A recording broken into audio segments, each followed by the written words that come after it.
Have you ever wondered about the last kings who ruled the mighty Assyrian Empire, and the mystery shrouded around their dramatic end? Picture, if you will, an empire so vast it stretched across the ancient Near East, from the Mediterranean Sea to the Zagros Mountains. An empire that, for centuries, stood as a beacon of power and civilization. The twilight years of this mighty empire were governed by four kings: Ashurbanipal, Ashur-etil-ilani, Sin-shumu-lishir, and Sin-shar-ishkun. Their reign, however, was not marked by the glory of their predecessors. Instead, it was a time riddled with internal discord, relentless external attacks, and a slow but inevitable decline in power. These were not just rulers but men caught in the web of historical events, playing their part in an unfolding drama. As we delve into the tales of these four kings, we uncover the intricate political chessboard that marked the end of the Assyrian Empire. The last phase of the Assyrian Empire, under the rule of its final kings, was anything but peaceful. We begin with the reign of Ashurbanipal, an era that glittered with cultural achievements. Libraries were filled, art flourished, and the empire reached an unparalleled zenith of sophistication. But beneath the surface, the empire was simmering with unrest. Ashurbanipal's reign was tarnished by numerous revolts, including the famous revolt of his own brother, Shamash-shum-ukin. These revolts, although quelled, strained the empire's resources and loosened its grip on the distant territories.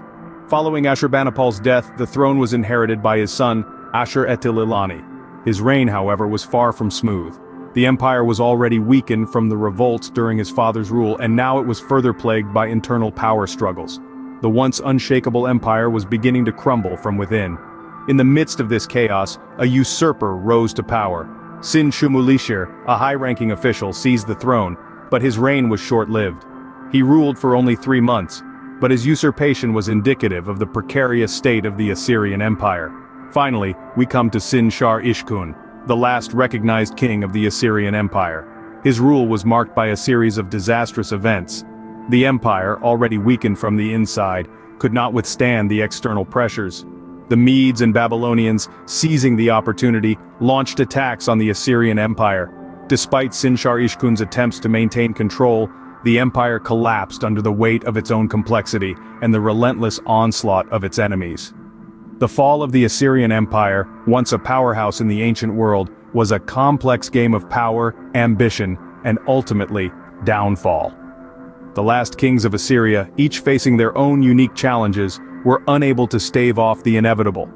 Their reigns, marked by cultural achievements, internal strife, and external threats, offer a compelling glimpse into the final days of one of history's most remarkable empires. These stories of the last kings of the Assyrian Empire paint a vivid picture of a once mighty empire on the brink of collapse. We've journeyed through the reigns of the final four monarchs, witnessing their attempts to maintain control in a rapidly changing world.